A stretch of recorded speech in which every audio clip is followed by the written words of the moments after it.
Jesus, there's nothing impossible for you. When all I see are the exits, you see the beauty. Thank you, God. When all I see is the cross, God, you see the empty tomb. So when I fight on my knees with my head lifted high. Oh God, the battle belongs to you, and every fear I lay at your feet. I'll sing through the night. Oh God, the battle belongs to you. Almighty fortress, you go before us. Nothing can stand against the power of our God. You shine in the shadow, you win every battle. Nothing can stand against the power of our God. In almighty fortress, you go before us. Nothing can stand against the power of our God. You shine in the shadow, you win every battle. Nothing can stand against the power of our God. In almighty fortress, you go before us. Nothing can stand against the power of our God. You shine in the shadows, you win every battle. Nothing can stand against the power of our God. So when I fight, I'll fight on my knees with my hands lifted high. Oh God, the battle belongs to you. Every fear I lay at your feet, and I'll sing through the night. Oh God, the battle belongs to you. Oh God, the battle belongs to you.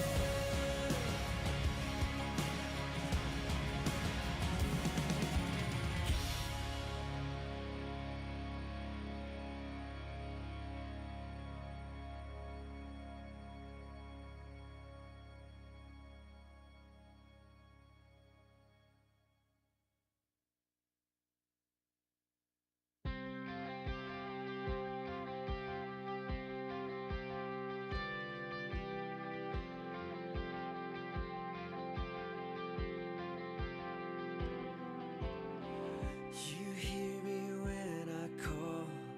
You are my morning song. Though darkness fills the night, it cannot hide the light. Whom shall I fear?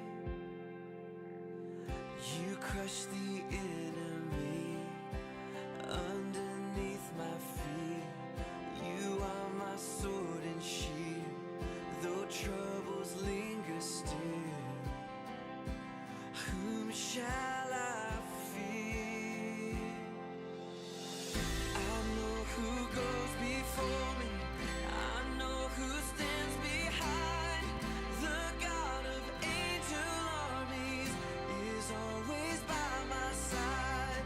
The one who reigns forever, he is a friend of mine. The God of angel armies is always by my side.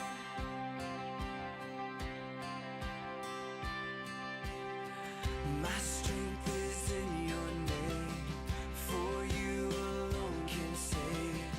You will deliver me, yours is the victory. Whom shall I fear? Whom shall I fear? I know who goes before me, I know who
I invite you to come in from the foyer and from the other rooms if you are not currently in the sanctuary, and we're going to stand and sing Only a Holy God together. Let's rise.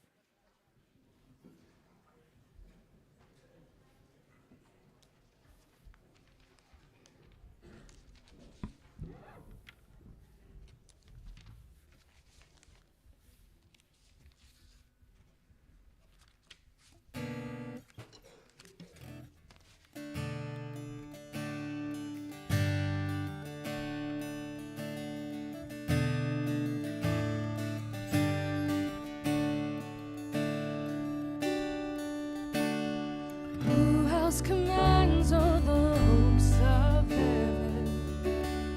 Who else could make every king bow down? Who else can whisper and darkness trembles? Only a holy God.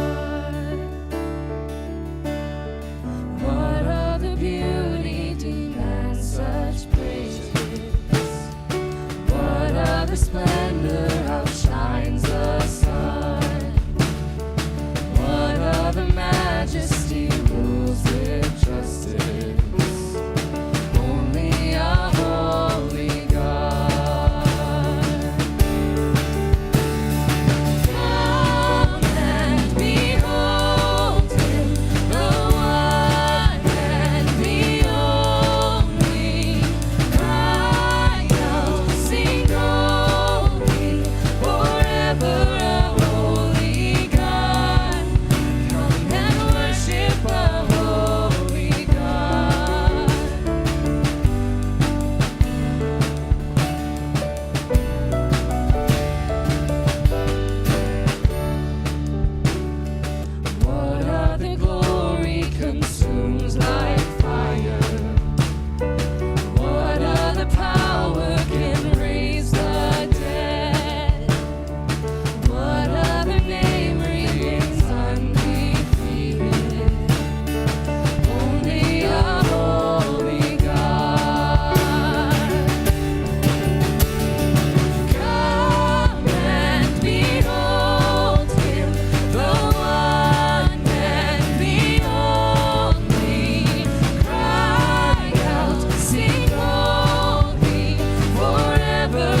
would offer His only Son? Who else invites me to call Him Father? Only a holy God, only my holy God. Come and behold Him, the one and the only. Cry out, sing holy, forever a holy God. Come and worship a holy God. Come and behold Him, the one and the only. Cry out, sing holy, forever a holy God. Come and worship a holy God.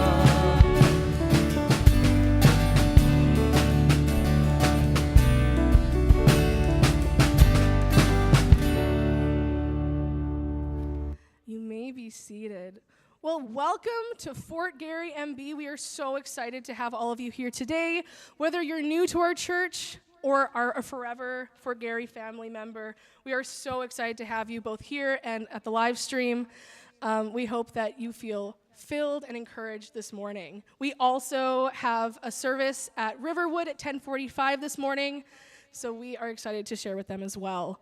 Today, we are inviting Cheryl Coop up to come share with us from Daniel 3, continuing in our series of Daniel. We're going to dive. Wow, I need to not cry. I get kind of moved by how amazing God is sometimes, so that's what we're going to deal with today. We are going to dive into the faithfulness of Shadrach, Meshach, and Abednego as their faith came under fire. And as we worship, this morning, and proclaim the power and strength and the love of Christ and his faithfulness through everything we face, we're going to be reminded of the words from Romans 8, 38 to 39. I promised I wouldn't do this, and God's on me, so we're going to be okay. For I am convinced that neither life nor death,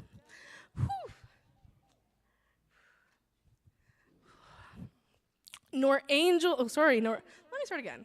I'm sorry, friends. For I am convinced that neither life, nor death, nor angels, nor rulers, nor things present, nor things to come, nor powers, nor height, nor depth, nor anything else in all of creation will be able to separate us from the love of God and the love of Jesus Christ our Lord. And that has been true in my life, and I hope that is true in yours as we come and sing of that faithfulness. Let's stand and sing together.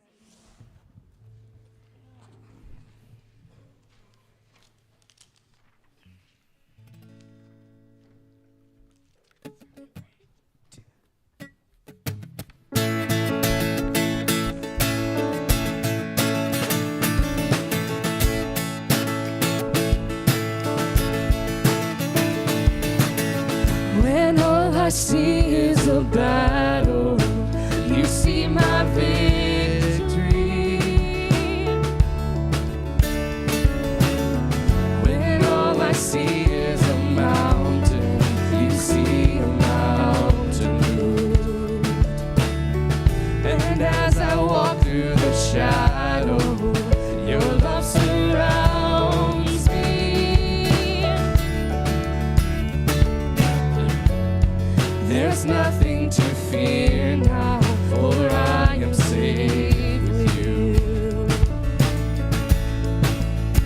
So when I fight, I'll fight on my knees with my hands lifted high. Oh God, the battle belongs to you. Every fear I lay at your feet. I'll sing through the night. Oh God, the battle belongs to you.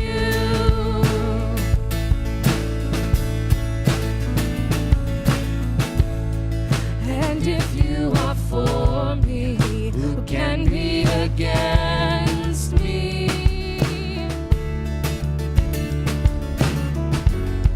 For Jesus, there's nothing impossible for you. When all I see are the ashes, you see the beauty.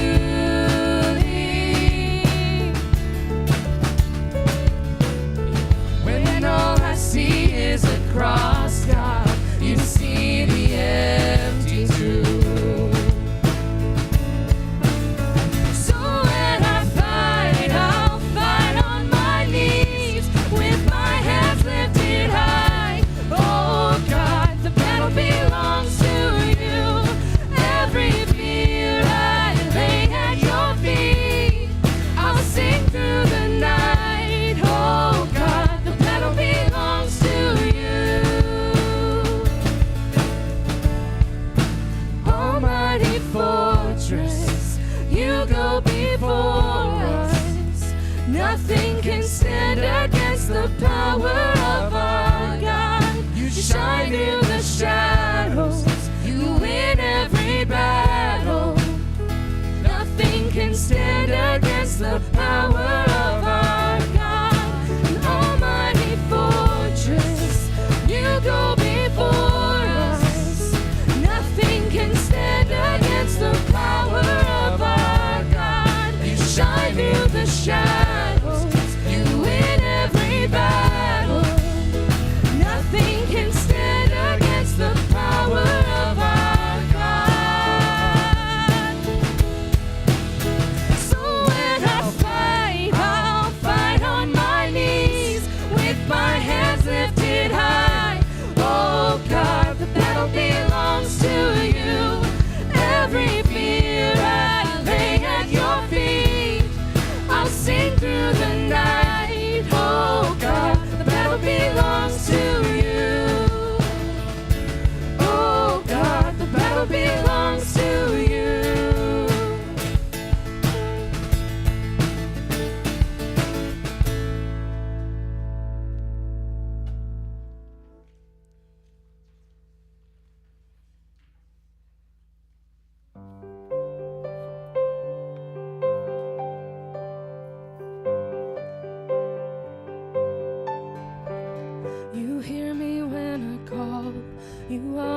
in song. Though darkness fills the night, it cannot hide the light. Whom shall I fear? You crush the enemy underneath my feet. You are my sword and shield, though trouble lingers still. Whom shall I fear? I know who goes before me, I know who stands behind. The God of angel armies is always by my side. The one who reigns forever, he is a friend of mine. The God of angel armies is always by my side.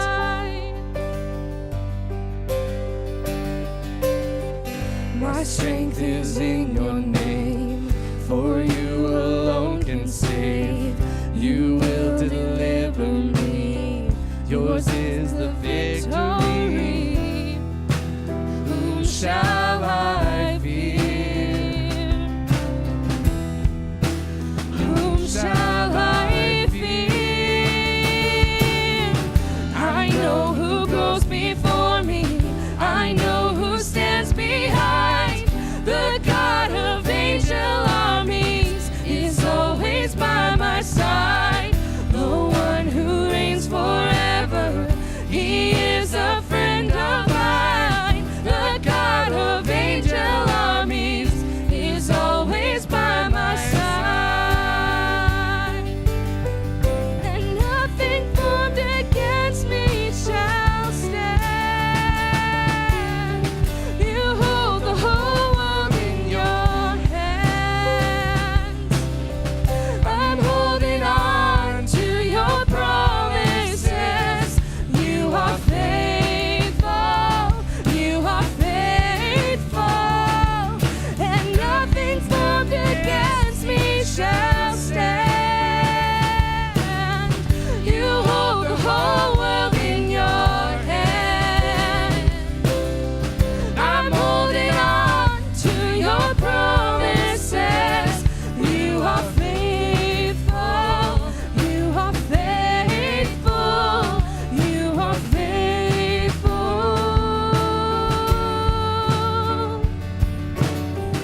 I know who goes before me, I know who stands behind. The God of angel armies is always by my side. The one who reigns forever, he is a friend of mine. The God of angel armies is always by my side. I know who goes before me, I know who stands behind. The God of angel armies is always by my side. The one who reigns forever, he is a friend of mine. The God of angel armies is always by my side. The God of angel armies is always by my side.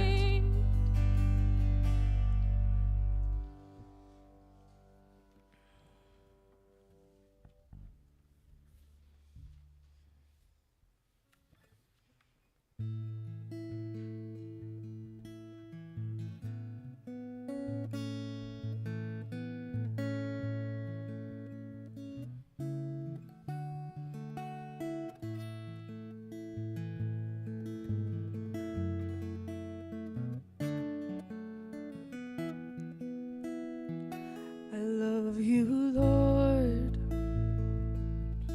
Oh, your mercy never fails me. And all my days I've been held in your hands. From the moment that I wake up until I lay my head, oh, I will sing of the goodness of God. And all my life you have been faithful. And all my life you have been so, so good. With every breath that I am able, I will sing of the goodness of God. I love your voice. You have led me through the fire in darkest night. You are close like no other. I've known you as a father. I've known you as a friend. And I have lived in the goodness of God. And all my life you have been faithful. And all my life you have been so, so good. With every breath that I am able, I will sing of the goodness of God. Your goodness is running after, it's running after me. Your goodness is running after, it's running after me. With my life laid down, I surrender now. I give you everything. Your goodness is running after, it's running after me. Your goodness is running after, it's running after me. Your goodness is running after, it's running after me. All my life laid down, I surrender now. I give you everything. Your goodness is running after, it's running after me. All my life you have been faithful. And all my life you have been so, so good. With every breath that I am able, oh, I will sing of the goodness of God. Oh, I will sing of the goodness of God.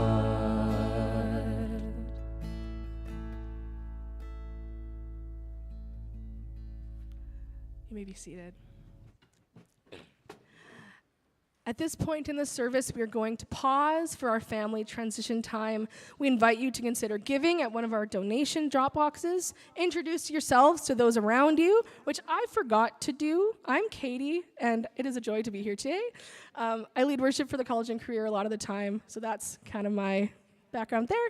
So, see, now you can go and do that to everyone around you. It's just an example. Parents, you are also, and top up your coffee. That's another thing. Don't forget to do that. That would be very sad. We made lots. Parents, you are able to bring your kids age 2 to grade 2 to the lower level for Kids Zone. Guests, if you are here with kids, also bring them down and follow the mass that will go downstairs. If you have any questions, there are so many wonderful volunteers down there that would love to help you out. And that's everything. We'll see you in 5 minutes.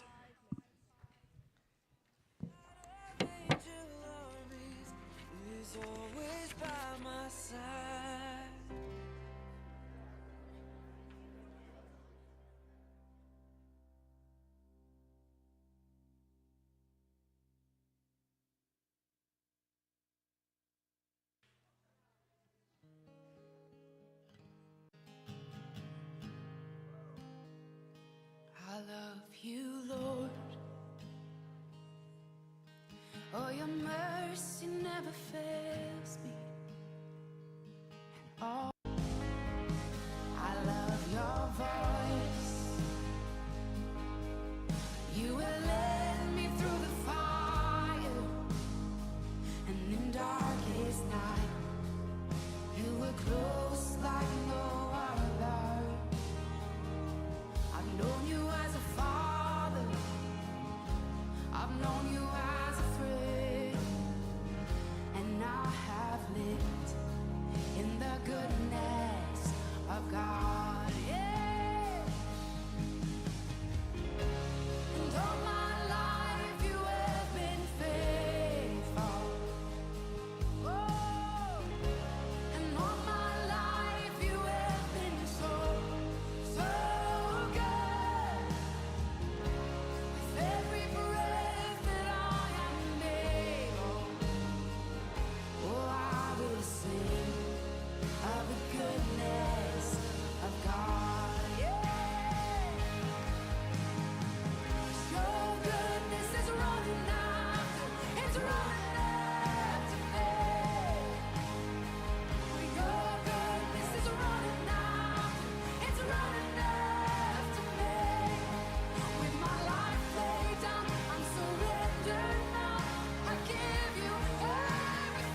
goodness of God. I'm gonna sing, I'm gonna sing.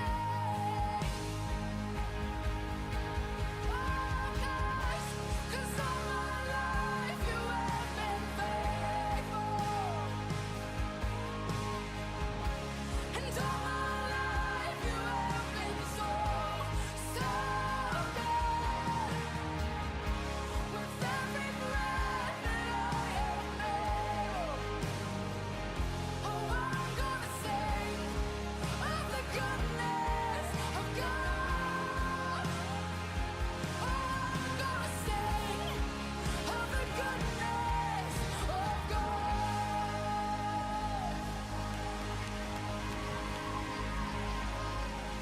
With every breath, over all my days.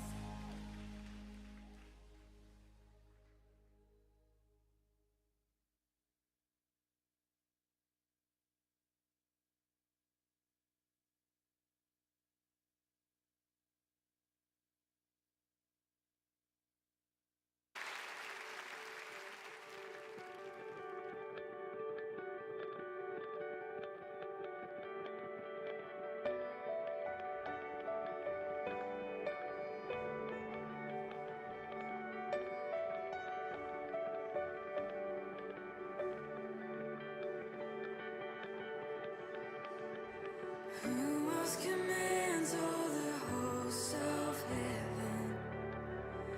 Who else could make every king bow down?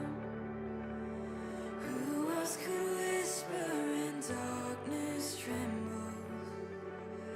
Only a holy God. Everybody. Oh, wait.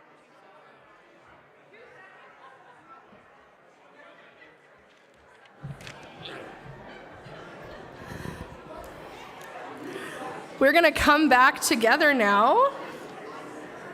So finish filling up your coffee, wrap up your wonderful conversations with all your new friends around you, or your old friends you haven't seen since last week. We're going to come back together with community life. So there's only a few announcements for today. All the information about what's happening at Fort Garry can be found in so many different locations, as you can see on the screen behind me. We have the website, we have the Church Center's app, Church Center app's event page, and also our weekly newsletter. You can also access information via the QR code on your pews. One of our big announcements is that our drop-in day camps begin on Friday with a carnival event for families in this neighborhood. And I'm going to invite Joel to come up and share a little bit more about that.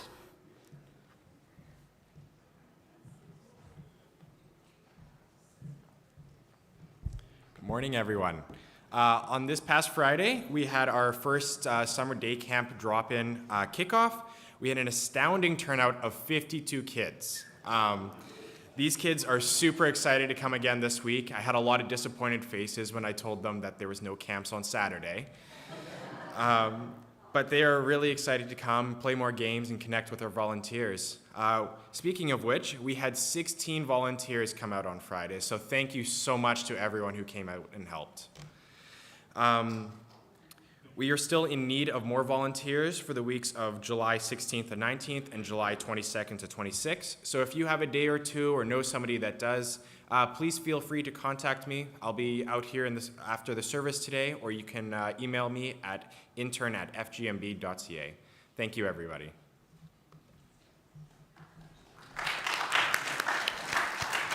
Thanks, Joel. As someone who works with kids myself, it is the most rewarding thing ever. You think you're going to teach them, and then they teach you so much, and you also still teach them because they're children. It's amazing. Highly recommend. Speaking of the younger population, we are still in need of youth leaders for both senior and junior youth. If you enjoy hanging out with that demographic, or don't know yet if you do, because you probably do, let's be real. Everyone loves hanging out with young adults. They're the best. And youth, they're younger than young adults. Even better. If you are interested or have questions, comments, concerns, talk to Pastor Sarah, who is our youth and young adults pastor, which is very exciting. And she will answer all of your trepidations and assure you that this is the most exciting thing you could ever do. I highly recommend talking to her about it. She's very passionate, and she'll support you through it. It'll be fine. I think that's all we have for community life so far. Any big major life updates I don't know about that we'd like to tell the church about? No babies, weddings, exams. Okay, great. My home church is very small, and we always just put it out to everyone to see if they want to say anything out loud. With that, we're going to go to prayer, and we have, what a joy that we can come to the Lord with these things. So let's pray together. God, I thank you so much for every person that has come here with us today, whether in person or online. We are so in awe that we can come and worship you together, that we can learn from your word together, and that we can just bask in your presence. I pray that as we come into this summer, as it has started to unfold, that you would just give us joy and renewing time for those who are in school or those who may be taking holidays, that we can just rest in you and in our lives. I pray for those students that are on vacation now, on summer break, whether they're traveling or at home, that they would also find time to be filled, not by academics, but by you and by the world that you have created around them. As the kids come to day camps, I pray that you would just fill them and teach them, and that those who come and walk alongside them would just have such a heart for teaching these young ones from wherever they may be coming from. There's so many different things going on in the world around us, and having people that are there to walk beside us is so important as we learn about you and as we trust you, as they're figuring out what their lives look like too. So I pray that you would bring the volunteers needed to support those day camps, that you would give Joel the wisdom he needs to lead those day camps and everything else in his position. We also pray for those that you are calling, maybe right now, to volunteer to be junior and senior youth leaders. We know what an important role that is in the lives of our youth, and I pray that you would just tap the right people, whether or not they know it now, that you would just give them the boldness and yeah, you know what? Okay, I can do this even if it's scary. So I pray that you would equip those that you are going to be sending into these different areas. I pray for the community around us, for our city and for our province and country, that you would just continue to keep us focused on you, and that we would have boldness in the face of adversity, as we'll see in the case of Shadrach, Meshach, and Abednego, who were literally facing fire for their faith. And I pray that we would be that bold as we go forward today. In your name I pray, amen. I may have spoiled it a bit, but we're reading from Daniel again today, and I am so excited. I have some lovely volunteers, volunteers, who have offered to come and help read scripture today. So I'm going to invite Arthur and Phyllis Mann, who most of you will know, but they're home for a little bit, probably not that long. But they are the MCC directors for both Southeast and Northeast Asia, and they are going to take the roles of Nebuchadnezzar and the narrator. You've probably never done Nebuchadnezzar before, hey? This is a new thing. We're all very excited. So thank you so much for sharing your voice with us today.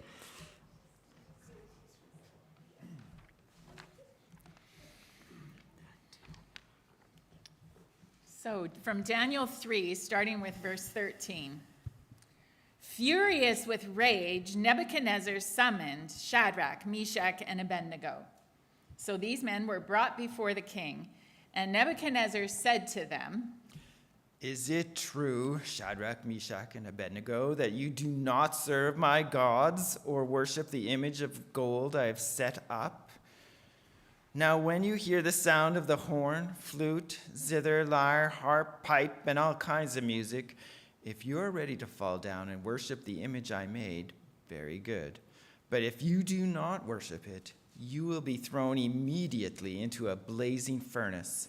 Then what God will be able to rescue you from my hand? Shadrach, Meshach, and Abednego replied to him, King Nebuchadnezzar, we do not need to defend ourselves before you in this matter. If we are thrown into the blazing furnace, the God we serve is able to deliver us from it, and he will deliver us from your majesty's hand. But if he does not, we want you to know, your majesty, that we will not serve your gods or worship the image of gold you have set up." Then King Nebuchadnezzar was furious with Shadrach, Meshach, and Abednego, and his attitude toward them changed. He ordered the furnace heated 7 times hotter than usual, and commanded some of the strongest men in his army to tie up Shadrach, Meshach, and Abednego and throw them into the blazing furnace. So these men, wearing their robes, trousers, turbans, and other clothes, were bound and thrown into the blazing furnace. The king's command was so urgent and the furnace so hot that the flames of the fire killed the soldiers who took up Shadrach, Meshach, and Abednego. And these 3 men, firmly tied, fell into the blazing furnace. Then King Nebuchadnezzar leapt up to his feet in amazement and asked his advisors, "Weren't there 3 men that we tied up and threw into the fire?" They replied, "Certainly, your majesty." He said, "Look, I see 4 men walking around in the fire, unbound and unharmed, and the 4th looks like a son of the gods." Nebuchadnezzar then approached the opening of the blazing furnace and shouted, "Shadrach, Meshach, and Abednego, servants of the Most High God, come out, come here." So Shadrach, Meshach, and Abednego came out of the fire, and the satraps, prefects, governors, and royal advisors crowded around them.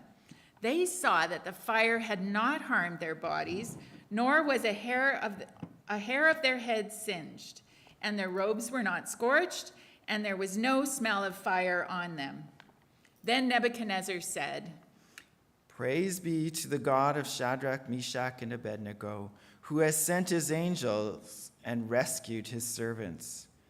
They trusted in him and defied the king's command and were willing to give up their lives rather than serve or worship any god except their own God." Thank you so much for reading today. I'm going to invite Cheryl Coop, who is from Dawnwood, to come and share with us this morning. Thank you so much for being here, Cheryl.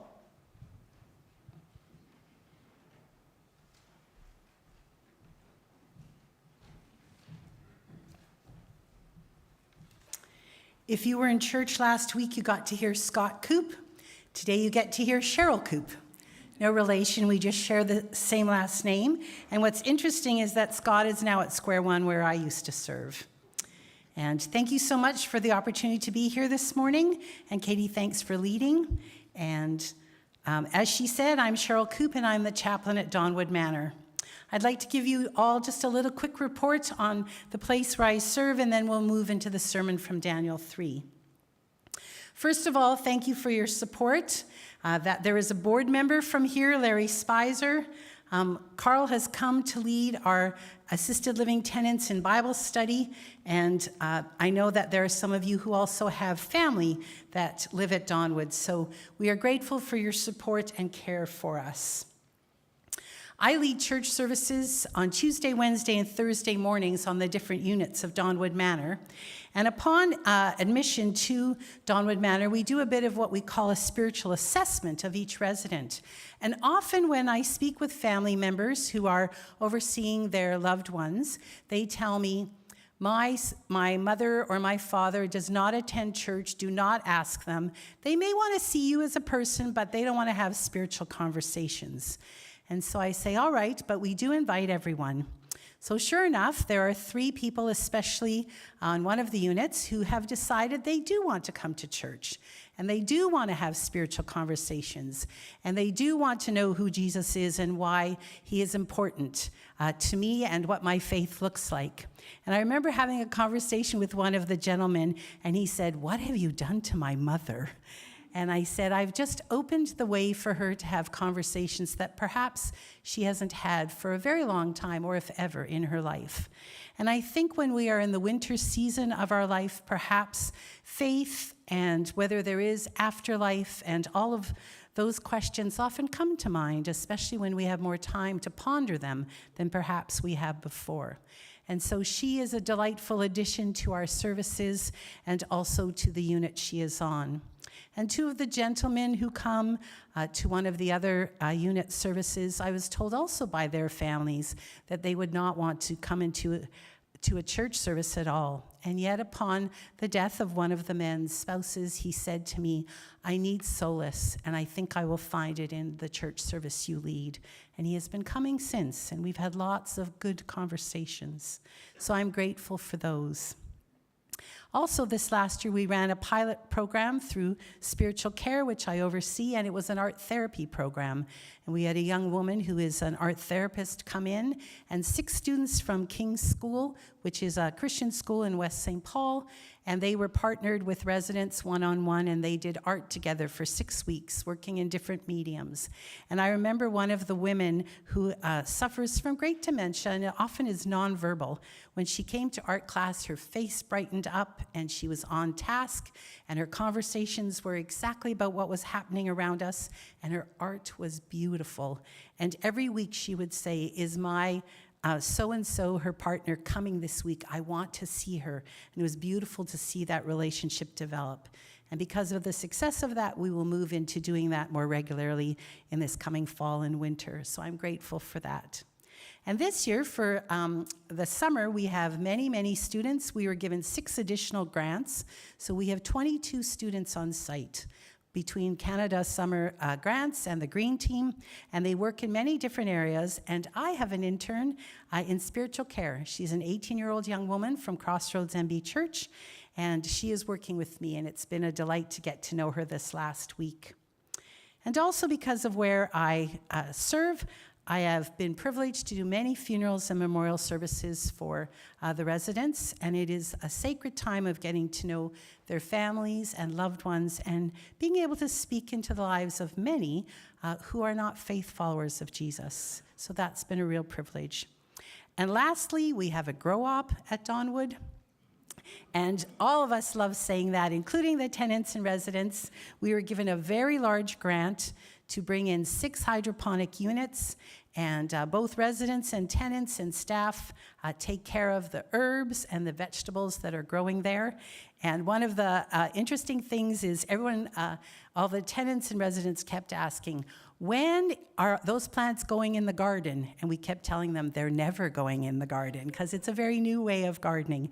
And so all of that food is being taken care of by our chefs and making its way into our meals. And that's just a little window of some of the things that we are doing at Dawnwood and some of the things I'm a part of.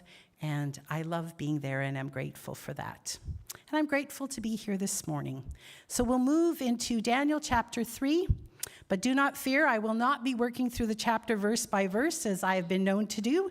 However, I will focus on the verses that were read this morning, 13 to 28. So if you could open your Bibles or phones to Daniel 3, I will be using the New Living Translation. And you can join me in hearing what the Lord by his Spirit may be saying to us today. The story of King Nebuchadnezzar and Shadrach, Meshach, and Abednego may be well known to many of us, because it is such a classic when we think of the Old Testament and Sunday school or vacation Bible school or camp settings. King Nebuchadnezzar was rather full of himself, and so he felt it was necessary to have the people in his kingdom not only worship idols of all kinds, but especially the gold statue he made that was 90 feet tall and 9 feet wide. It is thought that this statue represented Nebuchadnezzar's patron god called Nebu or Nabu, but was not made to represent the king himself. However, this statue god was of utmost importance, and so a decree was sent out by the king that every time anyone in the kingdom heard a horn, flute, zither, lyre, harp, pipes, or other musical instrument, they were to bow down and worship the king's statue. Can you imagine how often one would need to be halting one's daily activity to bow, especially if one of your children or one of your neighbors would often practice their musical instrument? Bowing then probably could rival our best efforts at exercise, as it seems that constant bowing might be the practice of many in that day, and our smartphones would have a little thing, how many times have you bowed today? The consequence and failure to bow meant being thrown into a blazing furnace to die. So we have now covered verses 1 to 7. Verses 8 to 11 introduce us to some of the king's astrologers from the province of Babylon, who inform him that they have some information on Jews living in Babylon in regard to his edict. Verse 12 has them giving name to those men who did not follow the edict, and we find out that they are none other than Shadrach, Meshach, and Abednego, who are not just Jews living in Babylon, but have been put in charge of the province by the king himself. And they are not just refusing to bow to the king's newest edition of a god statue, but have not bowed to any of the other idol gods. In verses 13 to 15, we have King Nebuchadnezzar in a rage, and he orders the 3 Jewish men to be brought to him. Shadrach, Meshach, and Abednego come, and the king questions them on whether what he has heard from the astrologers is true, that they refuse to worship any of the idol gods, and especially his new statue. He then warns them that if their behavior does not change, they will be thrown immediately into the blazing furnace, and ends his tirade with a sarcastic and mocking question. And then what God will be able to rescue you from my power? I suspect that most of us cannot directly relate to being asked to bow to an idol god with the threat of losing our lives in a blazing furnace. However, I also suspect that some of us may be able to relate to being tempted, encouraged, or coerced into leaving behind some of our belief system in order to fit in, and as a result, perhaps losing some of our integrity or watering down our faith commitment. This last week, the conversation about integrity came up again and again between some of my work colleagues and I. And 2 of us have professed in our work setting that we are Jesus followers. So this added some interesting perspectives to the conversations. One particular conversation comes to mind as I reflect on Shadrach, Meshach, and Abednego. A fellow Jesus follower colleague had made a $61 purchase at a retail shop, and upon tapping their credit card, sensed that the transaction had not completed, even though the sales clerk assured them it had.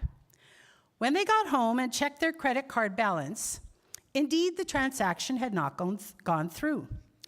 Now the dilemma: have items for free and give into the "I was able to get something for nothing" mentality that permeates our society, or return to the retail shop and make sure the transaction was paid for.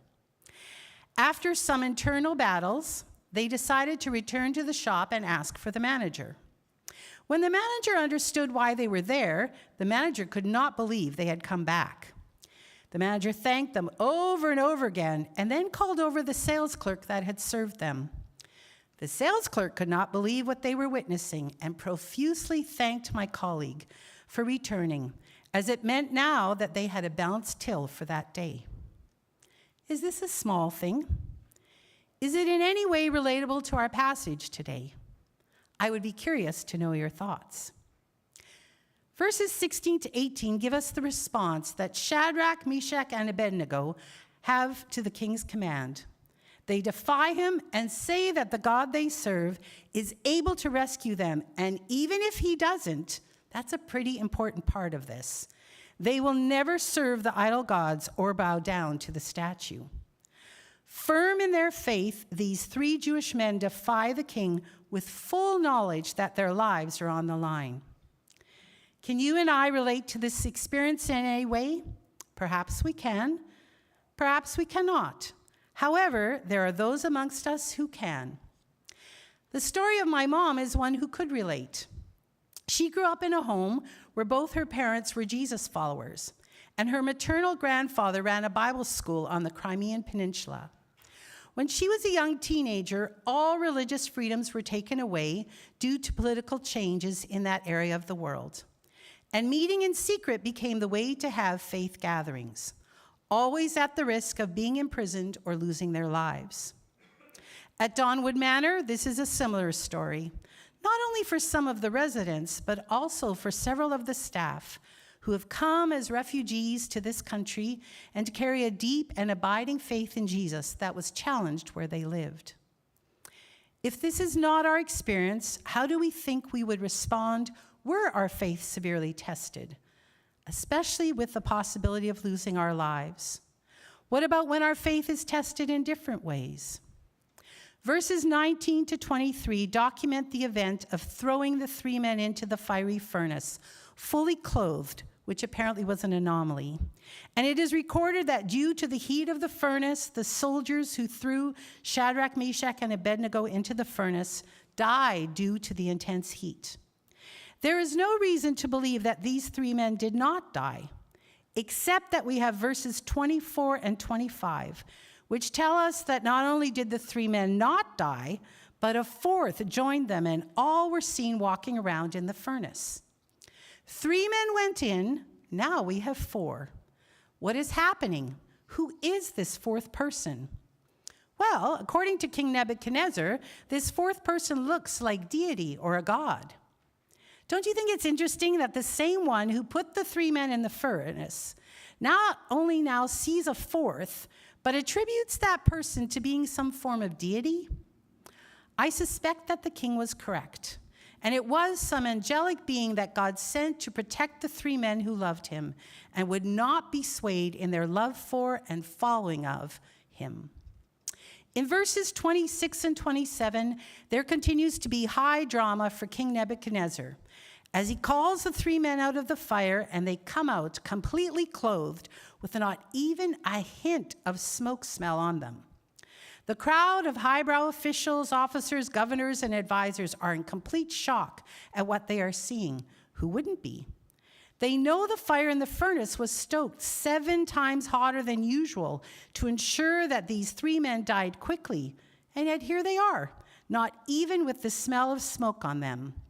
This is not only dramatic, but completely unexplainable, except for the fact that God intervened. God chose to show his power in a most dramatic and unforgettable way, giving evidence that Nebuchadnezzar was not all powerful as God is.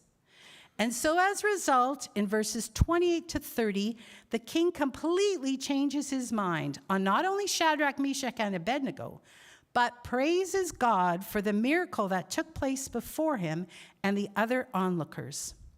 The king then goes further to declare that everyone now needs to never speak a word against the God of these 3 men and Israel. If they do, horrible terror for them personally and all they own will come upon them. Nebuchadnezzar goes on to declare that there is no other God who can rescue like this. His admission is an admirable recognition. Finally, in verse 30, we see that the king goes on to reward the 3 men for their faithfulness to God by promoting them to higher positions of leadership in Babylon. Shadrach, Meshach, and Abednego not only are rescued from the fiery furnace, but they are recognized and rewarded for their faithfulness to God by an unbelieving king, something only God could do. Where do you and I stand in our faith journey with Jesus? Are we in a place where we would be unwavering if faced with the loss of our life? Are we in a place where we would be unwavering in the face of criticism, ridicule, or sarcasm about our faith? Are we in a place where we would be unwavering when suffering of some kind becomes a regular occurrence for us due to illness, grief, or some other calamity? I'm going to share a short story with you of when my faith was tested in ways I could never imagine. It was early 1998 when I received a letter from the CRA that I was going to be audited, and also that I owed them a lot of money for claiming the clergy housing allowance.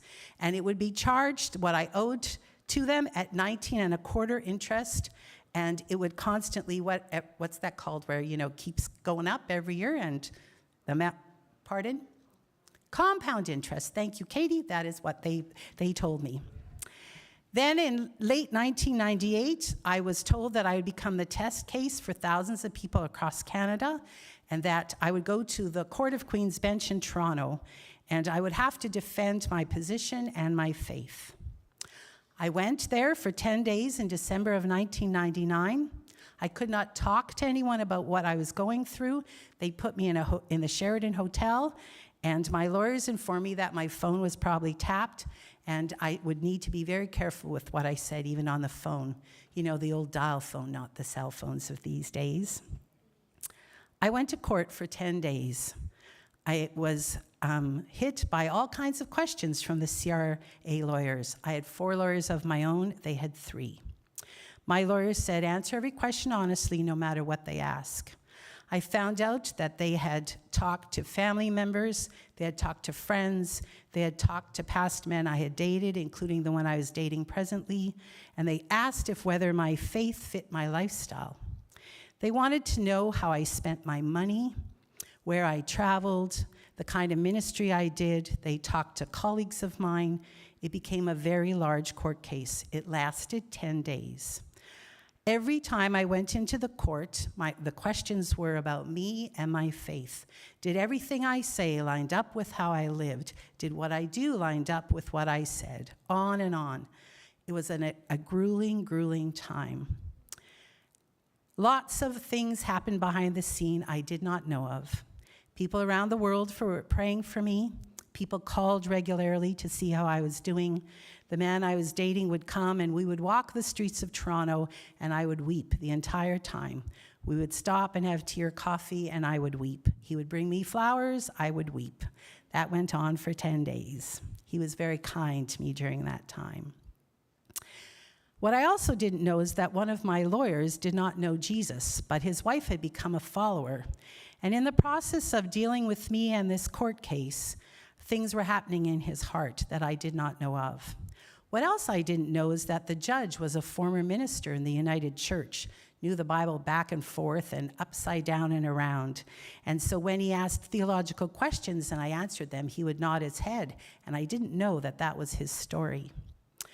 When the court case was over, I had to wait until the end of February the next year to know where I stood. Well, you need to know that I won. And I won not only personally, but on behalf of thousands of people across Canada. And what happened is that tax law was changed because of my court battle.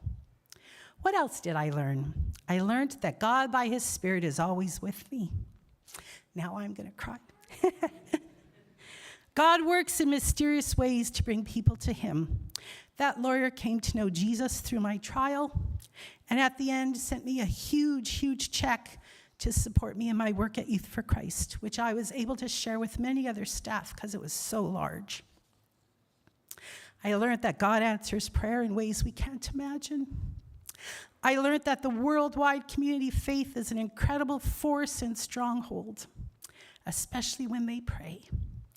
And I learned that faith can be very difficult to stand on when everything around you is against you and the faith you hold. But when you go through the fiery furnace, your faith does become stronger. And there are many other things then that life brings your way that you can look back and say, God was faithful then, God will be faithful now.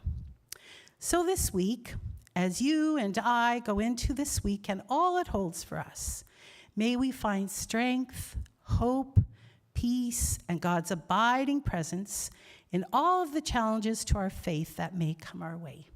And thank you again for the privilege of being here with you this morning.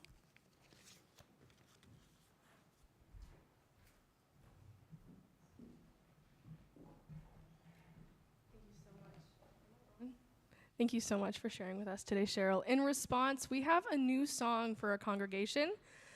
We sing it a lot at college and career, and when I was trying to decide and praying about what we should sing about, there's a song that I thought we all just knew, but apparently we do not. So it is called Another in the Fire, and I wonder where they got that title. So for those, if you don't know it, this might be an opportunity just to sit and listen to the truth of these words. If you know it, please sing along. We're really excited to introduce it to the congregation today, and I hope that it is encouraging to you as you, wow, now I'm going to cry again, as you go forward through the good times and the hard times, and we all have our fiery furnaces, and sometimes it's circumstance, and sometimes it's people physically grueling you on the intricacies of your life. Oh my goodness. And we have the greatest defender. What an amazing truth to know. So I'm going to invite you to stand and sing or listen, whatever you are called to do today.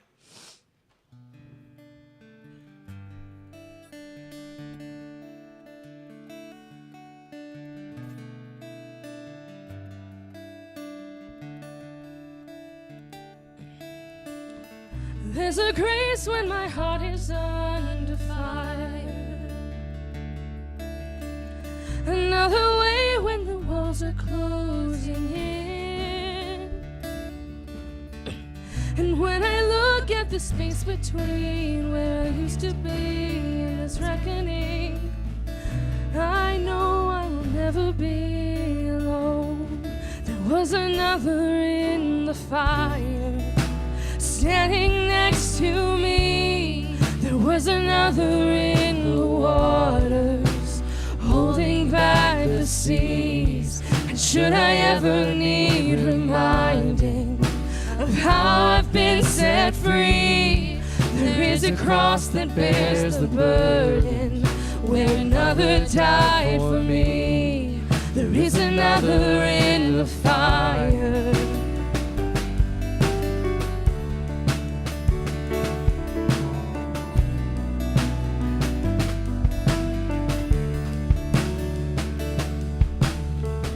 All my dead left for dead beneath the waters. I'm no longer a slave to my sin anymore. And should I fall in the space between what remains of me and this reckoning, either way I won't bow to the things of this world. And I know I will never be alone. There is another in the fire, standing next to me. There is another in the waters, holding back the seas. And should I ever need reminding what power set me free, there is a grave that holds no body. Now that power lives in me. There is another in the fire.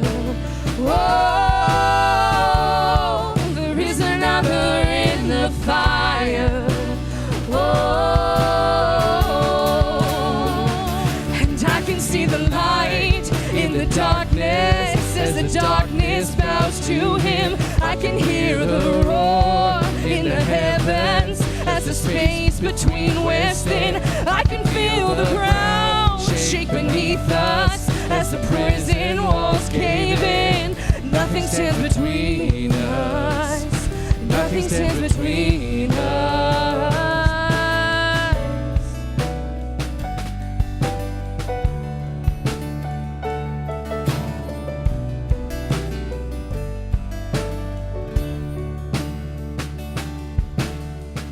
There is no other name but the name that is Jesus. He who was and still is and will be through it all. So come what may in the space between all the things unseen and this reckoning, I know I will never be alone. I know I will never be alone. There'll be another in the fire, standing next to me. There'll be another in the waters, holding back the seas. And should I ever need reminding of how good you've been to me, I'll count the joy come every battle, 'cause I know that's where you'll be.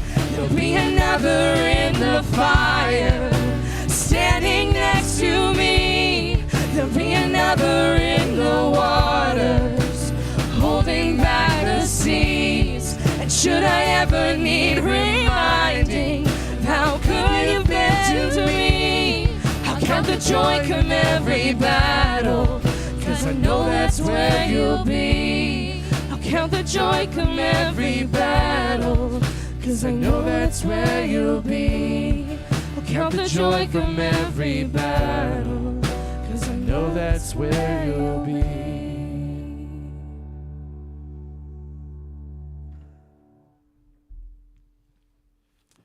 As we go now in that wonderful knowledge that if God is for us, who can be against us? All the things, the powers, the principalities, sometimes even ourselves, God is with us in that fire. So as we go forward now, go in that knowledge and in that assurance and in that strength that we know who goes before us. Go now to serve the Lord and have coffee and fellowship.